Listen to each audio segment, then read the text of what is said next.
Okay. So I was wondering if you could first tell us about why you decided to enter into the field of medicine. Well, actually, I went to Notre Dame and was in the pre-med program for, you know, not really having any idea what I wanted to do with my life. My dad had been a physician. He died in my senior year in college, actually. So he never really knew I went to medical school, and never discouraged, encouraged one way or the other. But I think he would have been proud of the fact that I did do this. And I had no burning desire to be a physician, but it's something I thought I would be interested in doing, helping people, and kind of a naive approach to it. So that's my only reason for going into medical school. Any regrets since then? No. You made the right decision? Oh, I think so. There have been tremendous changes in medicine, since I graduated from medical school downstate in Brooklyn in 1960, and did an internship here in Worcester at Worcester City Hospital, and then went to Syracuse at the Upstate Medical Center for my OBGYN residency. There was nothing here at the time, residency-wise, and then chose to come back to Worcester because it was home. My mother was still living here. My in-laws were here, and somebody described home as where you want the remains sent, and so we came back to Worcester. I arrived in 1964 and practiced here until 1966 March, and when I got drafted during the Vietnam War, and I went into the Air Force for 2 years. Was stationed at Limestone, Maine, Loring Air Force Base, which was a SAC base, B-52s, nuclear weapons and all that during the Cold War. And came back to Worcester then again in 1968. And I've been practicing here in various situations since then. I was in private practice with Dr. Robert Maher, who ultimately ended up at the Fallon Clinic. I was with him from 68 to like 74 to 82. I was chief of OBGYN at St. Vincent's. And then for a wide variety of reasons, I joined Worcester OBGYN Associates in 1983 till the present time. So a little bit of moving, but always in Worcester. Yeah. So you went to medical school out in New York? Yeah, downstate in Brooklyn. You enjoyed that? Yeah, it was interesting. It was different. It was, I think, a good education. The major affiliate hospital was Kings County, which was a, huge city hospital. So the experience you got you received as a student, was a lot of on-the-job training, as it were. So it was enjoyable. And Syracuse was wonderful too. And Worcester City Hospital was magnificent, in its day. Yeah. Mm. Do you remember approximately how much it cost to attend medical school? I saw in the questions, yeah. So I did, reflect on that a little bit, and I think it was like $750 a year at the time. Not just tuition, not room and board and everything else. Yeah. Did that at all affect what specialty you decided to enter into? No, the one I really didn't want to do was OBGYN because that's what my dad was, and I realized, what the life was like, in that he was, missed a lot of meals and and a lot of holidays and a lot of birthdays and a lot of sporting events, and I didn't, I looked up to him tremendously as a physician and a doctor and as a father, but I said, geez, I don't want to do that for the rest of my life. But I did do a rotating internship at Worcester City, and my first rotation was OB, which was, I wanted to get that out of my system. And then I was going to do pediatrics, then medicine. And I really had in mind to probably go into general, medicine, internal medicine. But I just loved OB. And we got hooked on it, much to my wife's dismay. But it's worked out, well. Pediatrics was another strong inclination, but I was dealing, I had my own little kids, and I'd come home after work with such sick little babies. It was very difficult. So OBGYN is what it was. Maybe you have some sort of gene flowing through your life. I don't know. Well, none of my kids have followed suit either, actually. Didn't pass it on? No, two do real estate. One's a homebody, and the other's an Air Force officer. So the cost of $750, how do you think that compares to today's cost of medical education? Oh, I think,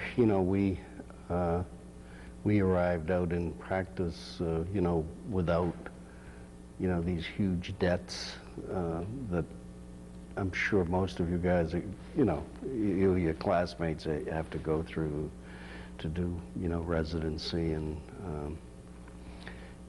tremendous differences. Although, gasoline cost 23 cents a gallon then, and everybody smoked, and they were 20 cents a pack, and there's a lot of changes. Yeah.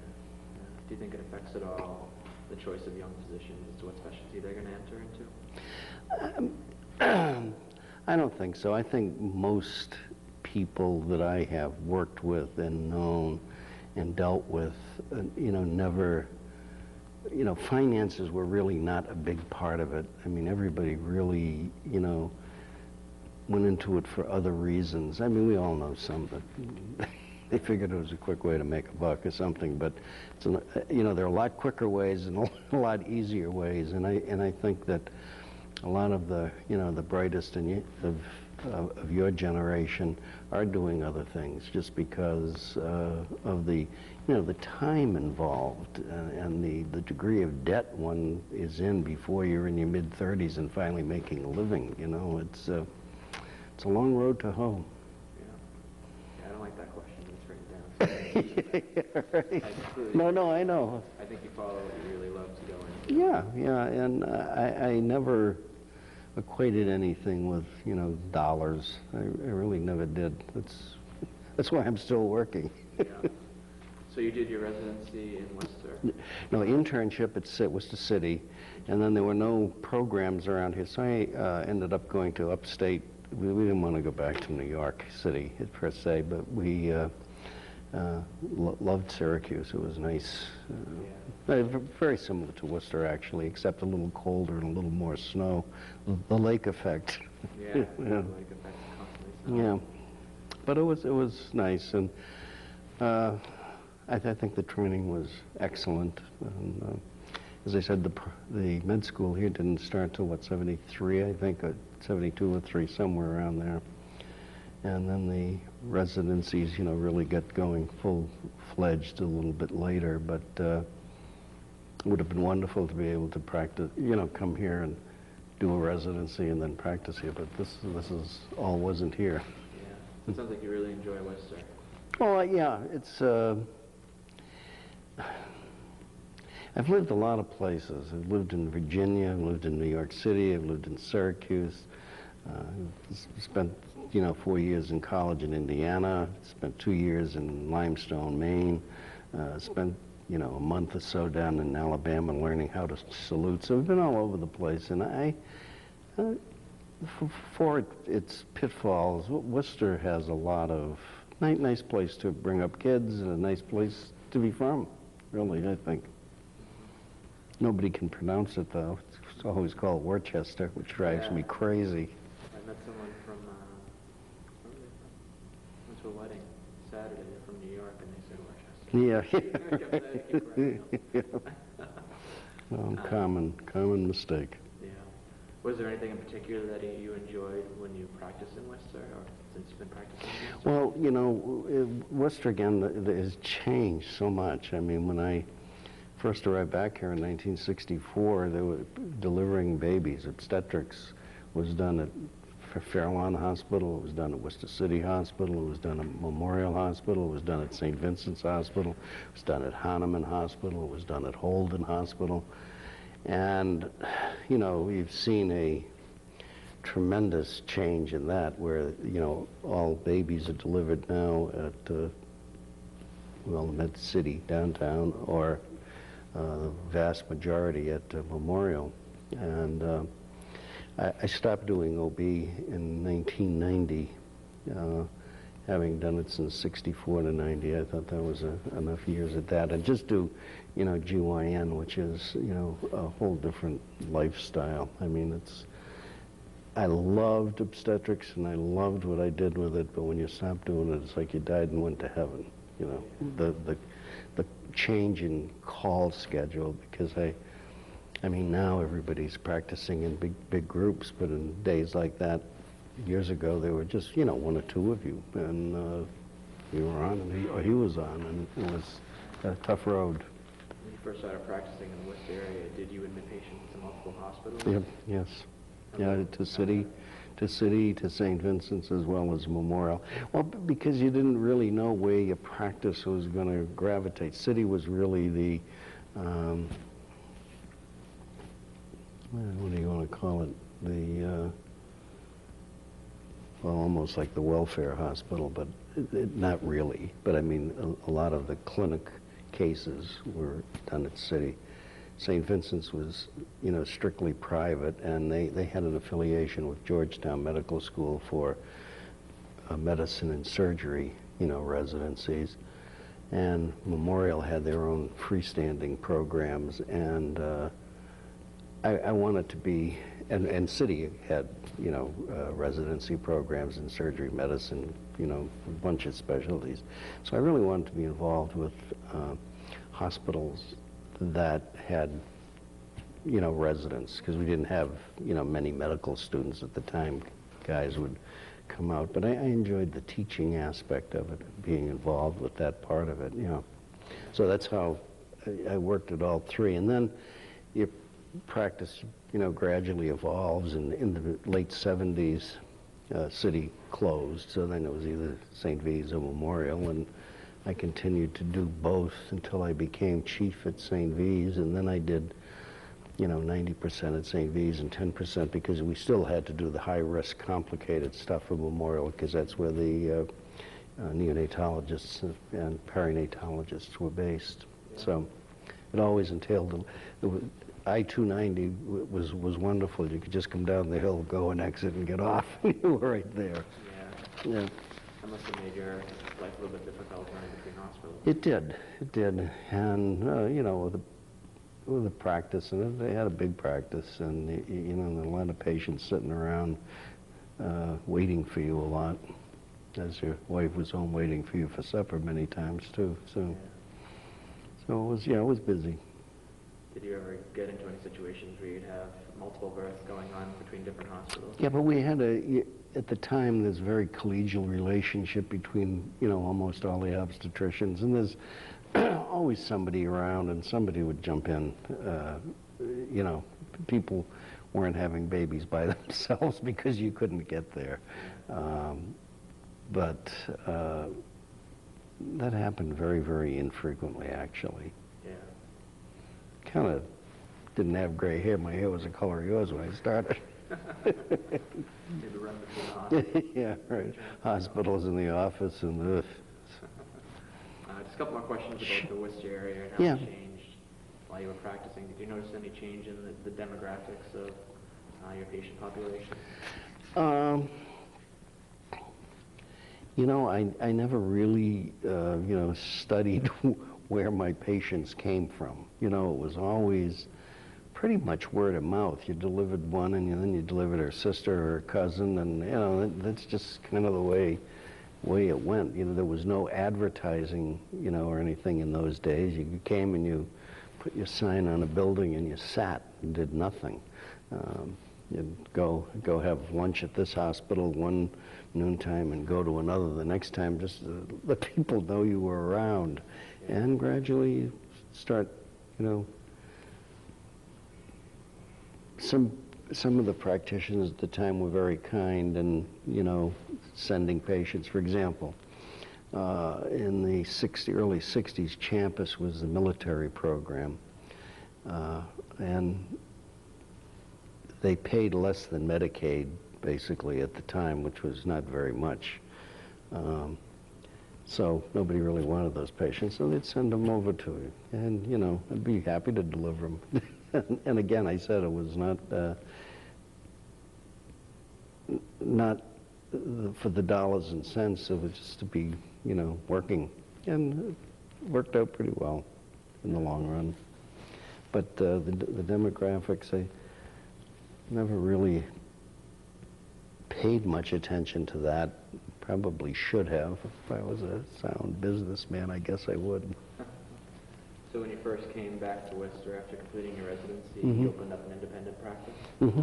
Just started on West Street, actually, in Worcester, and I shared an office with, just had a consultation room and one examining room, and with this Bob Maher, Dr. Maher, and a fellow by the name of Ray Sullivan, some of the older guys, and I was with them till I got drafted, and then I came back with them, and then ultimately moved over onto Belmont Street, 116 Belmont Street, across from Memorial, and 25 Oak Ave for a while, then 116 Belmont Street, and then I've been at 25 Oak Ave since '83.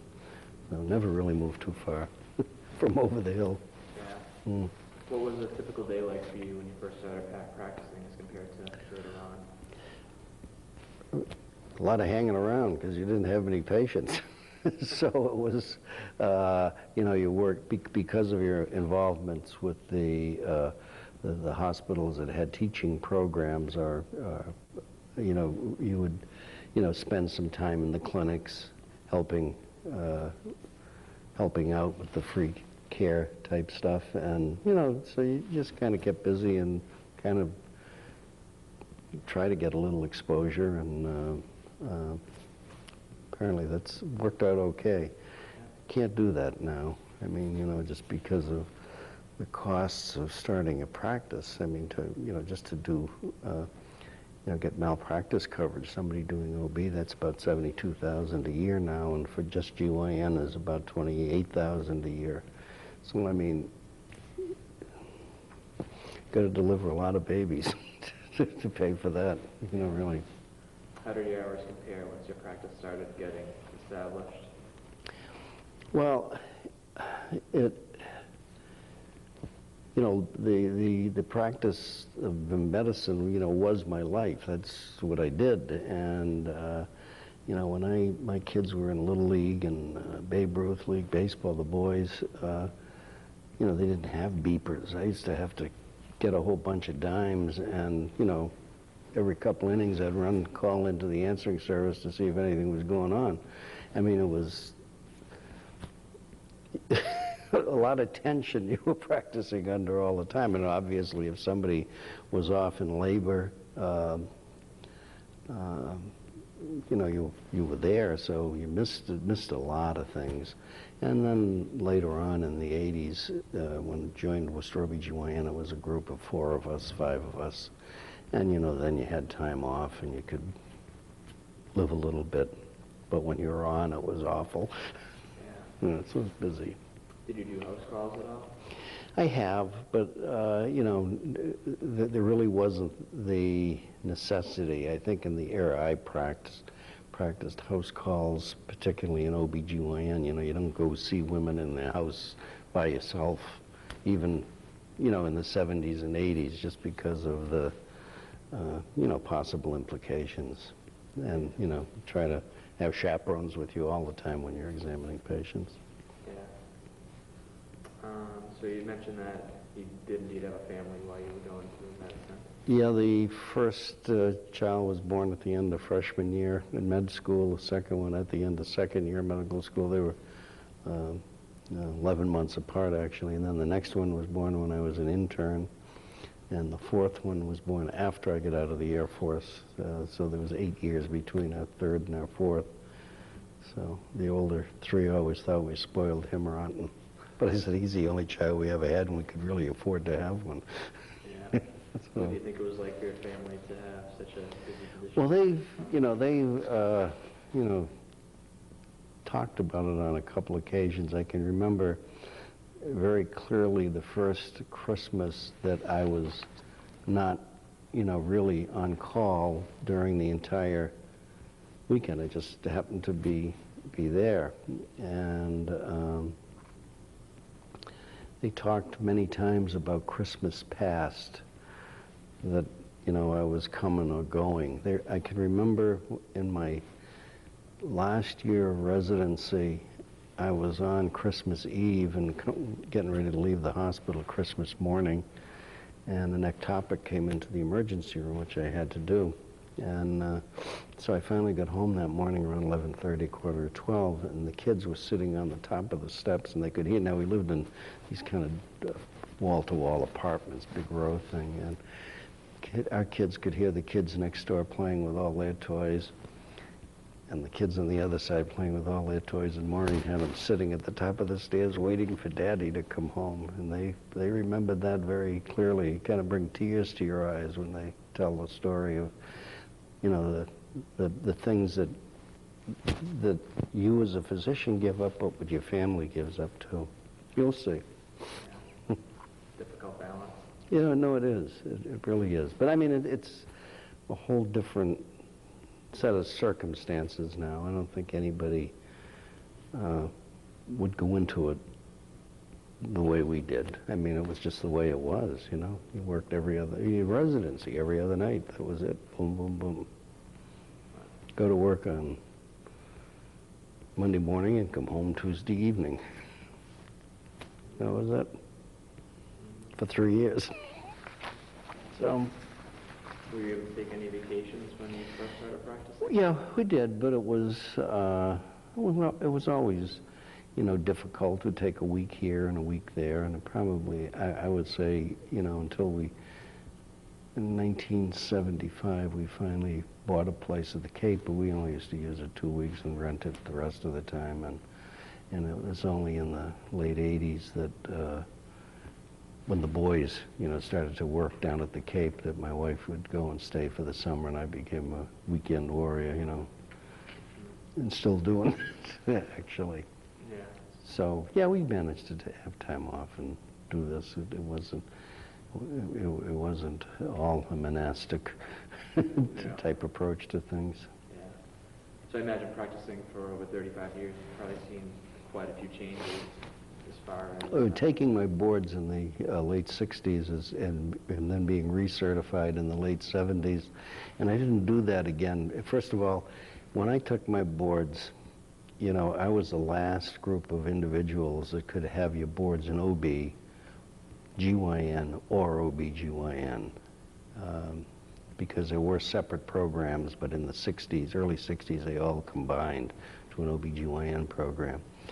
And since then, we've had, what I was saying is, in taking the boards in 68 compared to 78, it's like a whole different specialty. I mean, the stuff that went on in the 60s is pretty much non-existent in the 70s, and I mean, the RH immunization is, it's not a big deal, but it was a huge problem, back then.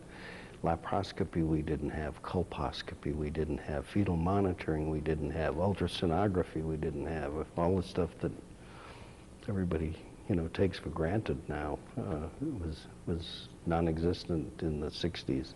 Most of that stuff started in the late 60s into the 70s. And, it's been refined now. So you do hysterectomies via the laparoscope. I mean, it's, mind-boggling when you think of it. Buck Rogers medicine, it really happens. Yeah. So, yeah, I've seen a lot of changes. What about techniques? Do you see a lot of changes? Well, I think that, the uterus is taken out the same way, but the materials you use obviously are different. I mean, some of the, suture material, for example, was pretty rough stuff back then, and now they have all the synthetic stuff, stapling and staples for incisions and, abdominal incisions. Yeah, there's lots and lots of changes. But by and large, it's still, the ureter is still where it's located, and you still have to be careful for this or that and the other thing. So it's been a marvelous transition of going through these things, and I really to stay on the the leading edge, as it were, really does require going to a lot of courses and observing a lot, and it's been wonderful. Yeah. Did the number or percentage of C-sections that you did that change over the years of the practicing? Well, in the 60s, if your C-section rate was 5, 6, 7%, that was pretty low. I mean, and that was what was the strived for. But again, there was a lot of forceps deliveries, and this stuff has all changed, currently, because I think the section rates are running, pretty much in the, high teens, low 20s now, and a breech delivery, which spent many nights sweating out a breech delivery. Well, now it's just come in as a breech dissection. That's it. Nobody knows how to deliver a breech, or very few people anymore. And I'm not saying that with bravado, because I think a lot of those changes are for the good. A lot of those changes for the good, but not all of them. I mean, I've had occasion where to do a scanzoni rotation of a baby's head from a posterior to an anterior position to deliver it, and I've had, somebody say, geez, if I had to do that, I would have had to do a C-section because he didn't know how to do a scanzoni. This is a trained, certified obstetrician.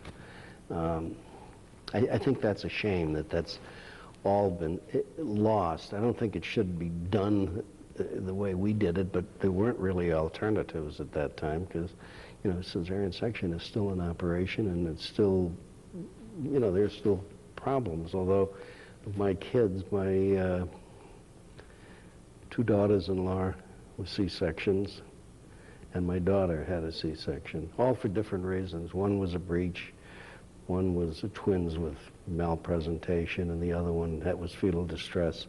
And my other daughter she's had 4 kids, a set of twins, and 2 little girls that vaginal deliveries with no problems. But there's 3 out of 4 in my own family, Yeah. So it was kind of nerve-wracking. I can imagine, especially doing it yourself. Yeah, well, I wouldn't never get involved with that, although my oldest daughter, when her baby was delivered by somebody that I first met here in Worcester as a medical student at St. V's. He rotated through there and got him helped him get his residency at Syracuse, and he ended up practicing down in Plymouth. Still does, actually. So he was getting ready to do the section. I said, do you need some help? And he said, no, you sit there. so I gladly sat down. Yeah. But did you find it difficult to put down the doctor's cap and pick up the father cap? Yeah, it's it is. It's a little difficult. I was our first 2 children. I wasn't in the delivery room, and the second 2, I was present, but at a big distance. I wasn't looking over the guy's shoulder. Yeah. Were you working during the first 2 children's births, or? Well, yeah, actually, I was in medical school at the time, but we were summer vacation. One was August and one was July, so they were both born here in Worcester, and at St. Vincent's, the first 2, and the third one was born over at City Hospital because I was an intern there at the time, and David was born again at City Hospital. Because that is an intern, that's where your kind of prime love was, Yeah. So back to some changes that you've seen over your years of practicing. I'm sure you've seen quite a few changes in your practicing through the advent of HMOs or Medicare, Medicaid. Again, going along with what we were talking about, the finances, I really never paid a lot of attention to that. You know, an HMO would come along and we just, you know, signed up. We signed up with all of them. And probably should have been more discriminating, I think, in taking some of these. But until recently, I never had much to do with Medicare, except as you get older, your patients get older. So I have a lot more patients on Medicare. And Medicaid, you know, we've been involved with that since its inception, and now it's called, I guess, Mass Health. But you know, the way they're compensating things, you've been reading the papers, they're not paying their way. And Jane Swift, the governor, talking about, you know, giving tax cuts to people when hospitals are going, you know, belly up because they're not being compensated equitably by the state for the Medicaid. I mean, there's something wrong, you know, with the system. So yeah, I've seen a lot of changes that way. I think doctors' incomes have, you know, really become much more controlled than they were in the past. But again, I never really paid an awful lot of attention to it as long as I could pay my bills, and never, I told the kids, I've told all my kids, don't plan on a big estate, you can have what's ever left over. But, yeah, right. Did Mass Health increase the number of patients that would come in to see you, or maybe patients that wouldn't have came in prior to Mass Health? I don't think so. It hasn't really, you know, had a big effect on the patient population, although we see a lot more Hispanics now who seem to be on Mass Health. In days gone by, almost every one of the hospitals had a free clinic that these patients were taken care of. I mean, it was not like people were going without. And then the Medicaid, you know, really, you know, kicked in, and that free care business kind of just faded off by the wayside, and now everybody has, you know, not everybody obviously, but most people have some insurance of some type or another. But speaking of insurance, I mean, I started out, I can remember taking care of a patient who, oh, she had insurance, and I just wrote, you know, what is it, travel, as I said, and it turns out it was her car insurance. She didn't have one single iota of insurance to cover her obstetrics, but I mean, you know, so you just wrote it off. You didn't put it down as a car accident? No, try and make a claim, no. But it's been a good life, you know. I've enjoyed doing what I'm doing. Sometimes you enjoy it much more, or sometimes much less, but in general, I never would discourage a child of mine to, you know, go into medicine because of the business aspects of it, because that really has nothing to do with why most of us have gone into it, I think. And I still feel that way. I still think it's a great honor when, you know, you have nurses that you work with who come to you as patients, or doctors' wives who are your peers, you know, come to you as a patient. It's still an honor and a privilege, I think. And I still look at it that way. Yeah.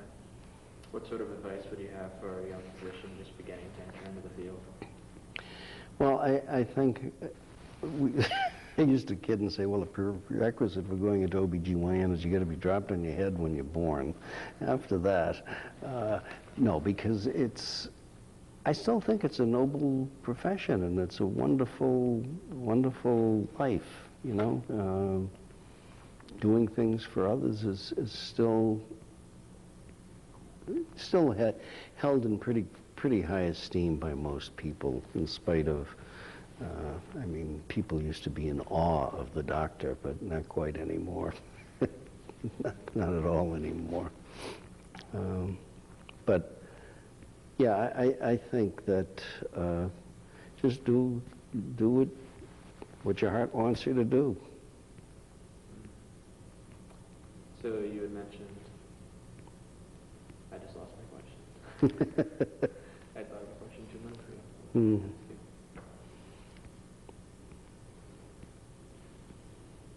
Well, what I can ask you about is, do you have any fond memories that you look back on in your years of practicing that make you happy?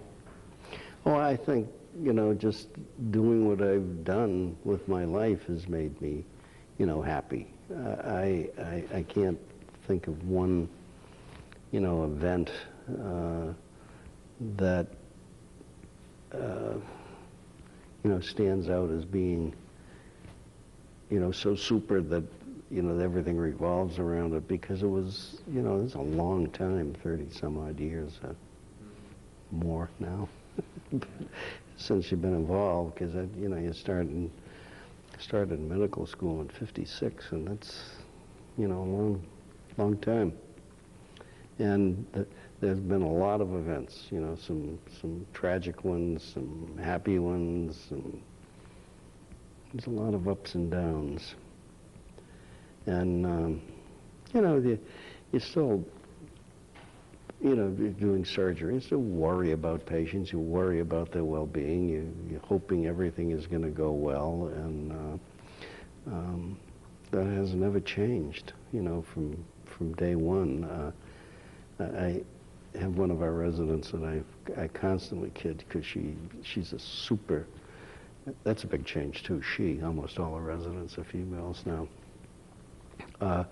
She's a big worrier, and I said, you know, don't ever worry about being a worrier, because I certainly would not want to go to a doctor who didn't worry, you know, and so I think she's taken that to heart and doesn't worry quite as much. But, I mean, you gotta worry, but you can't let it be all-consuming, too. And, but I think, you know, I was just sitting at dinner down at the Cape last night, and, you know, across the room was this patient waving, and I said, this is a patient now, who the heck is this, you know? And she actually came over and introduced herself, and, you know, it's somebody that's been a patient for 20 years that I know, but I mean, you catch him so out of context, 100 miles away from home, in a restaurant. I always say, kiddingly, gee, I didn't recognize you with your clothes on, you know, and and but she was, you know, really, you know, terrific. Came up and introduced herself, and I said, "Oh, of course," you know. But you have a lot of, you know, you practice for a long time. You have a lot of patients that go, you know, way back, you know, way back. I think that's one of the great things about medicine. Oh, I think it's been a wonderful, you know, wonderful experience. You know, for the most part, there have been some ups and downs, as I say. I mean, getting drafted, you know, that was somewhat traumatic. You know, you're just finally getting to pay your bills, and off you go into the military. And incidentally, as a captain in the Air Force, my youngest sister-in-law graduated from college at about the same time and got a job with IBM, and she was making more as a new college graduate for IBM than I was as a captain in the Air Force. That hurt, you know, but there was a lot of that. When we were moving out of our house to go into the Air Force, somebody came up and wanted to buy the house from me. I almost threw him down the steps. I was so upset by the very maneuver. But had a lot of people say, "Why didn't you join the National Guard?" You know. I said, "Well, I don't know. I felt that you know, I felt at the time it was your duty. You know, so you did it." You never saw any wartime or anything like that? I grew up during World War II at Langley Air Force Base, because my dad was a flight surgeon in the military, so I was pretty familiar with it, and it continues on. And my youngest son is an Air Force officer now. He flies it with the AWACS, the early warning thing. Yeah. His first son was born at the Naval Hospital in Okinawa. which we've gone to all our grandchildren's first birthdays, so we went to his in Okinawa. And that was an interesting, experience moving over there. But one of our residents who just finished a couple of years ago, Katie Wakely was born in the same hospital a number of years ago when her dad was a physician in the Navy, I think, over there. So time flies. Yeah. It really does. How has the doctor-patient relationship changed over your years of practicing? Oh, I think, we touched on it a little bit when we were talking about the esteem or the awe, people had. I still think there are a lot of people that still feel that way, mostly the older people. I'd say people who can't run computers still feel that way, for the most part. And I don't know exactly what the relationship is, but I think that the older patients almost never second guess you, or very, very, very, rarely. Whereas, now, patients come in, they've, looked up everything on the, they come in to tell you what's going on. But I think, that aside, I think it's not anything but mostly pleasurable experiences. I mean, there are some adversarial positions, but not many. Most of the patients are very, very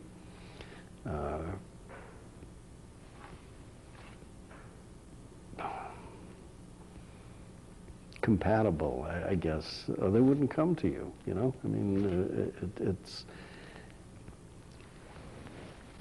a lot of patients. With insurance companies, they change insurance carriers, so they may have to go to you. I never always felt comfortable with patients who came to me because their insurance company said they had to go to me because I happened to be in the plan. I always felt much more comfortable with a patient that would come to me because, gee, her sister came to me and, the service was, good, and build your practice that way rather than having a panel of patients. That's, if you have to practice your whole practice life in that kind of a situation, it's not going to be nearly as much fun as we had. And we did. Most of us did have a lot of fun doing this. Yeah. How has the availability of information on the internet and stuff, how's that affected your ability? Not much, because I'm one of the ignorant ones, really. I use the computer mostly just to get my lab data and stuff like this, making rounds and in the hospital. But the computer that we have at home was given to me by the kids, which is so slow, I can't stand using it, so I have to, one day, this is my, my pledge to myself is to become computer literate before I die, and to learn really how to code, as far as the billing things. I have refused to go to classes that are just devoted to coding, how to beat the system. It's the way I look at it, but it isn't. It's stupid. You should really, be doing this so you're fair to yourself, Yeah. But those are my things to do. Yeah. What about just your patients? You said the younger patients having availability of information on the internet and stuff. Has that made your job more difficult, easier? I think, not really. They're just, they're much more, much more informed when they, come to the office. And there's nothing wrong with people having a lot of information. I always, if somebody ever, suggested a second opinion, I would welcome that. I said, I personally wouldn't go have something major done to me unless I had a couple of opinions. And I think that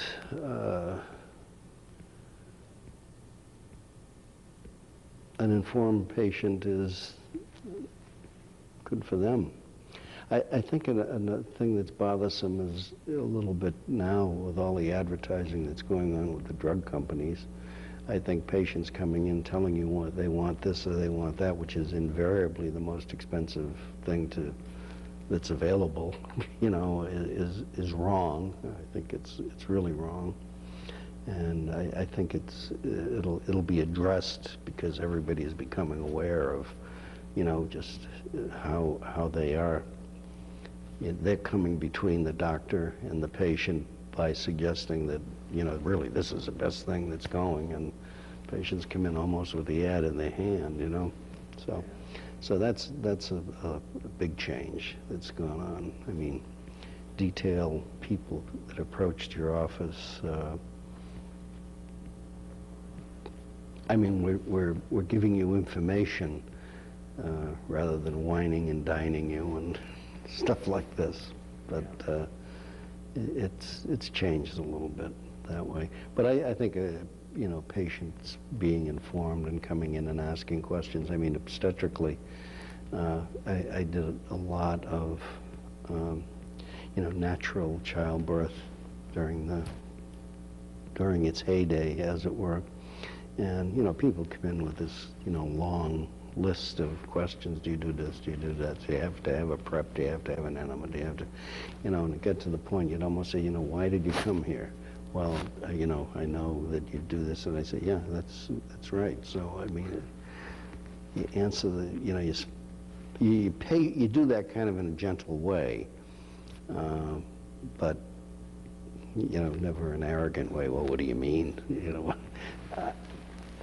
So I think that patients that come in with questions written down is a smart way to do it, because then you won't forget anything. And I certainly don't have any compunction about talking to patients who are almost grilling me, but it's the way it is in everything. I mean, it's a consumer's market. I'm sure a lot of it stems from nerves too. Oh, I think so. I think that though to see somebody worry about some disease when they weigh 300 pounds, I think, why don't you really address what the problems are, and but. So you had also mentioned you were involved in teaching quite a bit throughout your career. Yeah, it's been quite a bit, not so much didactic lectures, but as being involved in the clinics and in the operating room and having residents working with you, and it's, yeah, pretty much all the way along. When I was chief at St. V's, we became involved. DeConto was the chairman of the Department of OBGYN at the time, and we got into the rotation of the OBGYN program, and that's still going on now. They still have residents that go down to Mid-City or up to St. V's until about a year ago when they moved. And I always enjoyed that relationship and have met and worked with some really wonderful people, males and females, along the way. Much more females in the past, number of years. And I've enjoyed that relationship with the residents. Why do you think the gender of the residents has changed over the years? Yeah. Well, it has in medicine in general. I mean, hitherto women just didn't go into medicine, stayed home, pregnant and barefoot, as they say. They just never, had the opportunity. Although in my class in med school, we had, I think 25 or 30 females, which was, a big number in those days out of 100. And that was the classes. At the time I was in medical school, there were a much smaller number of medical schools, and the ones that existed had a much lesser number of student slots. And, women just, very rarely went into those programs. Now, in OBGYN, it's, I would say, probably in the high 80s anyway, nationally. And in our particular program, there's always been a token guy, and uh, and they make wonderful doctors, you know. They're really, you know, some different sets of problems when they, you know, get married, want a family. I mean, I could never have done what I did medically if my wife wasn't home, you know, taking care of the babies. Now, I'm not saying that that's, you know, right or wrong, but that's the way we did it. And I don't think that the women who are, you know, raising a family are completely comfortable, you know, with their role. I mean, the babies get sick. Well, what do you take them to daycare? I mean, it's a problem that I never faced, you know. So I can appreciate what they have, but I never experienced that. And it's got to be hard. It's really got to be hard to, you know, take your little baby and place him somewhere and go after work. But everybody does it. I mean, everybody, the societally, it's kind of changed in that, you know, two working people to make it work, and that's not easy. Yeah, right. Do you think you still would have chose OB if you were just graduating from medical school today? I think so. I think so. I think what I would have done, what I really, you know, probably missed the boat in 1968, I had an opportunity to go back to Syracuse and go into fetal maternal medicine. And, you know, at the time, I was, again, just getting out of the service. We still, you know, we're going to be facing kids going to college in the next 10 years and really having no, you know, finances. And I really didn't think I could go back for a 2-year fellowship, you know, and meet that end at the end. So I, you know, came back and went into practice. But that's what I think I really would have liked to have done is, you know, high-risk obstetrics, you know. Although I loved, you know, the ones that just fell out, too. You know, those were the best. Yeah, didn't have to sweat as much. No, that's for sure. Okay, we only have a few minutes left. Is there anything else you'd like to share? Or anything? No, I just think that, you know, advice to you know, people in your state, freshmen, sophomores in medical school, you know, really look at all the specialties. And I mean, it always used to bother me when people had these preconceived ideas, you know, I want to be a psychiatrist when they're a sophomore in medical school. I mean, God, you haven't seen 90% of the stuff. How can you make that decision? But keep an open mind and go with the flow. That's half my problem. I don't know what I want to do. Well, Every no. person that comes in and talks, oh, that's great. That's what I want to do. No, I know, but I mean, that's the way it should be. It should be. And all of a sudden, you'll come on and say, no, this is really what I want to do, you know? I had an aortic valve replaced 7 years ago. And, you know, I've thought, you know, many times that if this had to have happened, you know, if I, like to my dad died at 49 of a heart attack. I mean, that doesn't happen now.